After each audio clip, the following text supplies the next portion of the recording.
आप बहुत अच्छे होंगे। नमस्कार साथियों, स्वागत है आप सभी का अपनी YouTube channel as you know stock market analysis month.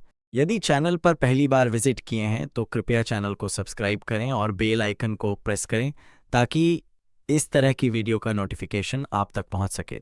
जी हाँ, ये बिल्कुल सच है। आप चाहे तो स्क्रीन पे आर्टिकल देख सकते हैं।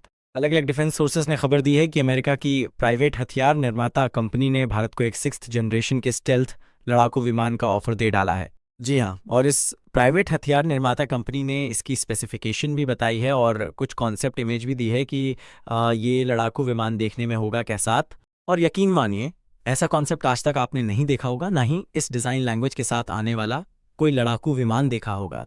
कैसा है और क्या इसकी खूबियाँ हैं, और इस हथियार निर्माता कंपनी को लेकर थोड़ी सी कंट्रोवर्सी क्यों है, और भारत क्या ये ऑफर एक्सेप्ट करेगा या नहीं, सब पर बात करेंगे विस्तार से। चलिए बिना टाइम वेस्ट की वीडियो को फटाफट शुरू करते हैं।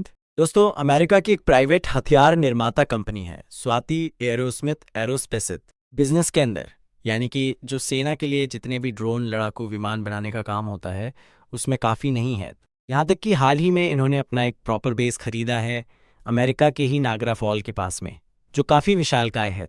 और उसका पर्पस ही यही है कि इस विशालकाय बेस के पास अपने जितने भी आने वाले एविएशन के प्रोडक्ट्स हैं, यानी कि चाहे इनके ड्रोन हैं, चाहे कामिकाज ड्रोन हैं, सर्विलांस ड्रोन हैं, या फिर चाहे इनके लड़ाकू विमान हैं, उनकी ये बना के टेस्टिंग कर पाएं।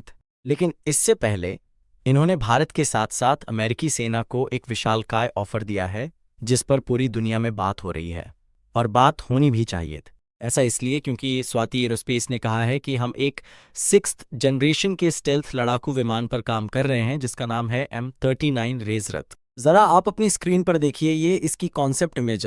हालांकि ये इमेज इन्होंने 2020 में ही जारी कर दी थी, लेकिन तब से लेकर अब तक इन्हें फंडिंग नहीं मिल पाई थी, इसीलिए ये कुछ कर नहीं पाए। लेकिन अब रिपोर्ट्स आ रही हैं कि इस प्राइवेट हथियार निर्माता कंपनी को फंडिंग मिली है और ये इस पर जल्द ही काम करना चाहते हैं।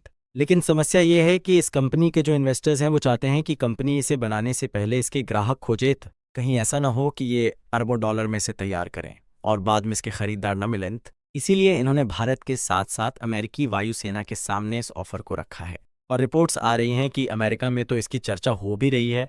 इंटरनली पेंटागन में जो डिपार्टमेंट्स ऑफ डिफेंस है वो इसको लेकर बातचीत कर रहा है। लेकिन M39 की जो ये इमेज है ये काफ़ी ज़्यादा रेडिकल है। आप देख सकते हैं इसका डिज़ाइन ऐसा है जो आज तक नहीं देखा गया। यहाँ तक कि बहुत सारे ऐसे लड़ाकू विमानों के प्रोटोटाइप बने हैं जो कि आगे चलकर लड़ाकू विमान वायुसेना में शामिल भी नहीं हुए, लेकिन ऐसा डिज़ाइन आज तक कभी नहीं देखा गया। लेकिन इसको लेकर इस कंपनी ने कहा है कि ये डिज़ाइन इस लड़ाकू विमान की कैपेबिलिटी को काफ़ी एनहांस करता है। जैसे कि इनका दावा है कि इस डिज़ाइन लैंग्वेज के साथ ये लड़ाकू विमान 4 मैक तक की रफ्तार पकड़ सकता है, यानी कि नियर हाइपरसोनिक रफ्तार पर ये उड़ सकेगा। इतना ही नहीं, ये दुनिया का फास्टेस्ट लड़ाकू विमान होगा, और इसी के साथ जो इसकी मनवर करने की कैपेबिलिटी होगी वो अनमैच होगी। जी हाँ, जो इसके साइड विंगलेट के डिज़ाइन है इसकी वजह से ये तेज़ी से हवा में अपना रास्ता बदल सकेगा, कलाबाज, या इतनी शानदार कर सकेगा कि दुनिया देखती रह जाएगी।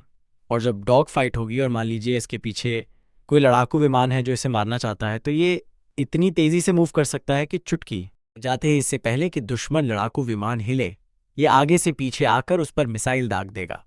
इतनी शानदार कैपेबिलिटी ये स्वती कंपनी बता रही है इस S39 रेजर 6 जनरेशन के लड़ाकू विमान की, और ऑब्वियसली ये 6th जनरेशन की स्टेल्थ कैपेबिलिटी के साथ आएगा। जैसे कि अमेरिका ने तय किया है कि वो अपना F47 बना रहे हैं, कुछ ऐसी ही खूबियां भी इसमें होंगी। लेकिन आपका सवाल होगा कि इतना शानदार हमें ऑफर सामने से मिल रहा है तो हम इसे एक्सेप्ट ज़रूर करना चाहिए। तो जवाब है अभी थोड़ा रुकिए। ऐसा इसलिए क्योंकि इसको लेकर कंट्रोवर्सी हो रही है। कंट्रोवर्सी ये कि स्वती एरोस्मिथ कि ये एक 6th जनरेशन के लड़ाकू विमान को स्क्रैच से तैयार कर सके। इसीलिए पहला सवाल तो ये है कि इस कंपनी के पास पैसा कहाँ से आ रहा है इतना कि ये 6th जनरेशन का स्टेल्थ लड़ाक विमान बनाने की सोच रहे हैं। दूसरा बड़ा सवाल ये कि इस कंपनी का एविएशन में कोई भी हिस्ट्री नहीं है, कोई भी एक्सपीरियंस नहीं है। ऐसे में सवाल ये उठता है कि क्या बिना एक्सपीरियंस के ये एक 6th जनरेशन का लड़ाकू विमान बना पाएंगे भी या नहीं।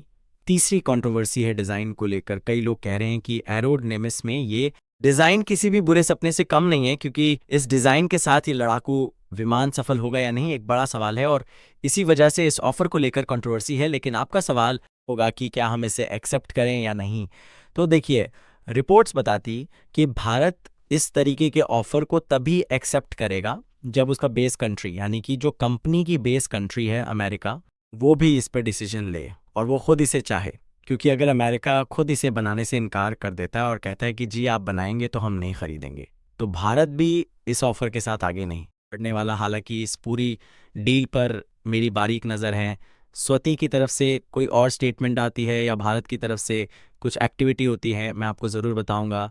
आप लोग इसीलिए चैनल को सब्सक्राइब करके ज़रूर रख। आशा करता हूँ आपको हमारी तरफ से दी गई जानकारी से आप संतुष्ट होंगे। तो इस तरह की अंदरूनी खबर के लिए आप चैनल को सब्सक्राइब करके ज़रूर रखिएगा।